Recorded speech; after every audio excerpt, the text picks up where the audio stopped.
दोस्तों, हरियाणा की cyber city Delhi NCR का चमकता सितारा गुरुग्राम, जहां आसमान छूती इमारतें और चमचमाती सड़कें हर किसी को सपने दिखाती है। लेकिन इन सपनों की कीमत क्या है?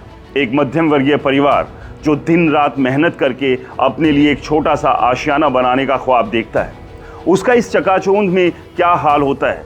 आज हम बात करेंगे गुरुग्राम के रियल एस्टेट बाजार की, जहां कीमतें आसमान को छू रही है और सपने जमींदोज हो रहे हैं।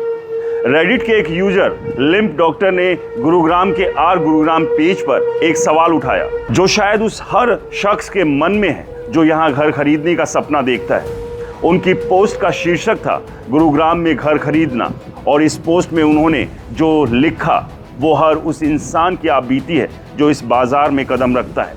महीनों की खोजबीन के बाद इस यूजर ने कुछ ऐसी सच्चाइयां सामने रखी जो इस चमकते बाजार की पोल खोलती है। यूजर पूछते हैं, क्या हर किसी को 7 से 8 लिफ्ट वाले फ्लैट चाहिए? क्या हर फ्लोर पर 1000 से ज़्यादा सेवाएं देने वाली सोसाइटी में रहना ज़रूरी है?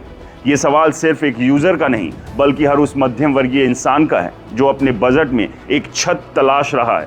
लेकिन बिल्डर्स की नज़र में ये अल्ट्रा लग्जरी ही वो जादू है जो कीमतों को आसमान तक ले जाता है। सवाल ये है, क्या ये सुविधाएं वाकई ज़रूरी है, या ये सिर्फ एक हाइप है जो बिल्डर बनाते हैं ताकि खरीदारों में FOMO यानी मौका छूट ना जाए का डर पैदा हो? यूजर ने एक और सवाल उठाया, गोल्फ व्यू का हल्ला क्यों? भारत में कितने लोग गोल्फ खेलते हैं और कितने लोग गोल्फ कोर्स के किनारे घर खरीदने का खर्चा उठा सकते हैं?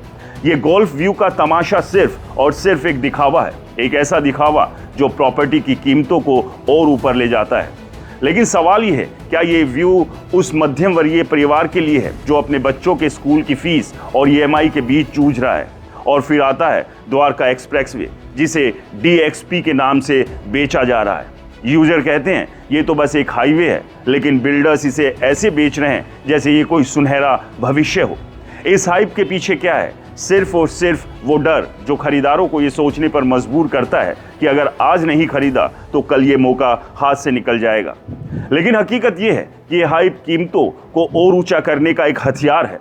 पोस्ट के अंत में यूजर ने रेंट के घरों की बात की। एजेंट कहते हैं, सर 25,000 का रेंट वाला घर ले लो, लेकिन सवाल ये है कि 25,000 कहाँ से आएंगे? एक मध्यम वर्गीय परिवार जो पहले ही महंगाई और टैक्स के बोझ तले दबा है, वो इतना रेंट कैसे दे? और अगर रेंट देना ही है तो EMI का सपना कैसे पूरा होगा? इस पोस्ट पर 50 से ज़्यादा कमेंट्स आए। कुछ लोग यूज़र के साथ सहमत है तो कुछ ने मजाक उड़ाया। एक यूज़र ने लिखा, इसका कारण है ब्लैक मनी। रियल एस्टेट काले धन को सफ़ेद करने का सबसे आसान रास्ता है। और यूज़र ने कहा, कीमतें डिमांड सप्लाई पर टिकी है। लोग इतनी ऊंची कीमतों पर भी खरीद रहे हैं तो बिल्डर्स क्यों कीमतें कम करें? एक तीसरे यूज़र ने सलाह दी, 6 से 7 साल से इस मार्केट को देख रहा हूँ। कोविड के कुछ महीनों को छोड़कर कीमतें कभी नहीं गिरी। अगर खरीदना है तो सिर्फ रेडी टू मूव फ्लैट खरीदो। गुरुग्राम का बाजार बदनाम है, बड़े बड़े बिल्डर्स भी प्रोजेक्ट पूरे नहीं कर पाते। तो सवाल ये है कि गुरुग्राम का रियल एस्टेट बाजार आखिर चल क्या रहा है? लोकेशन और कनेक्टिविटी तो ठीक है, लेकिन ये हाइप, ये अल्ट्रा लग्जरी, गोल्फ व्यू और DXP का शोर, ये सब किसके लिए? क्या ये उस मध्यम वर्गीय परिवार के लिए जो अपने बच्चों के लिए एक सुरक्षित छत चाहता है, या ये सिर्फ उन चंद लोगों के लिए जो काले धन को सफ़ेद करने का खेल खेलते हैं? गुरुग्राम की चमक के पीछे छिपा है एक कड़वा सच। यहाँ सपने बिकते हैं, लेकिन कीमतें सिर्फ जेब नहीं, दिल भी तोड़ती है। तो इसलिए दोस्तों, कहीं भी इन्वेस्ट करना हो 10 बार सोचिए, क्योंकि अल्ट्रा लग्जरी के नाम पर बहुत सारे झूठे सपने भी बेचे जा रहे हैं। नमस्कार।